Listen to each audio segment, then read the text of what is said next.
जय श्री कृष्ण। नमस्कार सभी श्रोताओं को। भावेश जोशी का जय महादेव।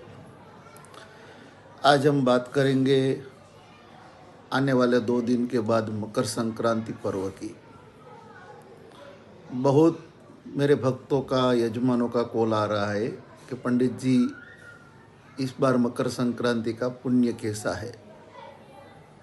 तो मैं बता दूं, 2 दिन के बाद जब भगवान सूर्य धन राशि को बदल के मकर राशि में प्रवेश करेगा, 14 तारीख को दोपहर में 3:06 के बाद मकर संक्रांति पुण्य काल का उदय होगा।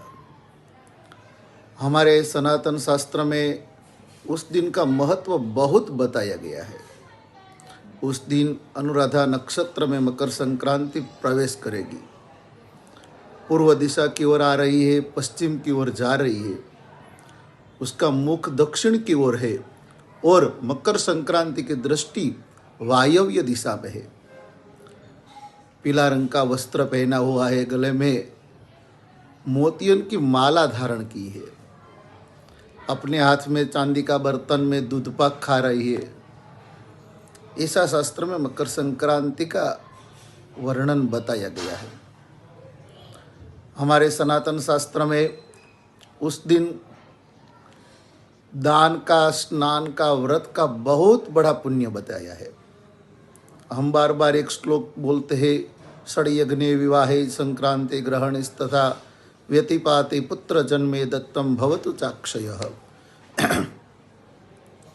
इसमें इन सभी जगह पे हम जो दान करते हैं उनका पुण्य अक्षय मिलता है हमें। अक्षय का मतलब कभी क्षय नहीं होने वाला, बहुत बड़ा पुण्य होता है। उस दिन आप अपने पंडित को दान कर सकते हो, गौ माता को दान कर सकते हो, या फिर अपना मन, अपना आत्मा जहाँ भी बोले वहाँ दान पुण्य कर सकते हो। लेकिन एक बात याद रखना, दान और पुण्य वहाँ पे करना जहाँ पे बहुत ज़्यादा ज़रूरत हो।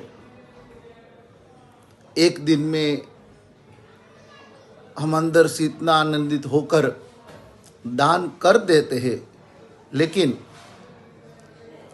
शास्त्र में दान का भी महत्व बताया है। कहाँ पे दान करना, कैसा दान करना, क्यों दान करना। तो गौ माताओं को दान करो, अच्छी बात है, लेकिन एक बात याद रखो, अपने हाथों से घास लो और गौ माताओं के मुख में दो। ऐसा नहीं है कि उस दिन ही दान दो।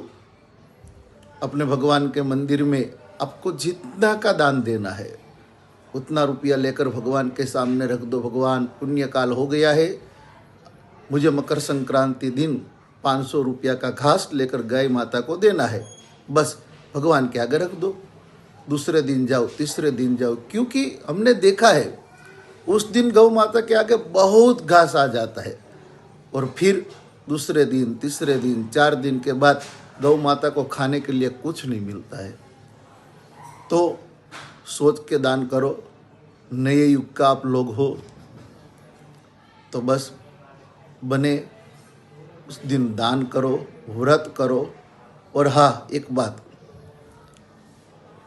इस बार मकर संक्रांति के दिन बहुत बड़ा दिन एकादशी का भी है। कई लोगों का मेरे ऊपर कॉल आया, पंडित जी एकादशी है तो मैं अन्न का दान करे कि नहीं करे। तो अन्न में केवल चावल ही आता है, दूसरा कोई नहीं आता। तो उस दिन आप चावल का दान मत करो, लेकिन तिल का दान करो, क्योंकि मकर संक्रांति के दिन तिल का दान का महत्व बहुत बड़ा है। तो बस भगवान ने आपको जो भी शक्ति दी है उस दिन दान करो, व्रत करो और भगवान सूर्य का दर्शन करो। भगवान सूर्य को अर्घ्य प्रदान करो, भगवान सूर्य को नमस्कार करो।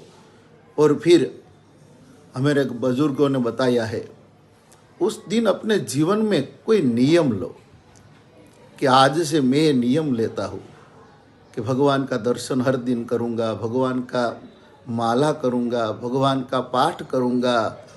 हमारे जीवन में कितनी भी बुराई है, ये बुराई मैं छोड़ दूँगा, अच्छाई के रास्ते में चलूँगा। बस उस दिन से कोई अपने जीवन के नया नियम धारण करो। भगवान करे इस संक्रांति के बाद आपका जीवन मंगलमय हो। यही भावना से आप सभी को मेरा प्रणाम। जय श्री कृष्ण।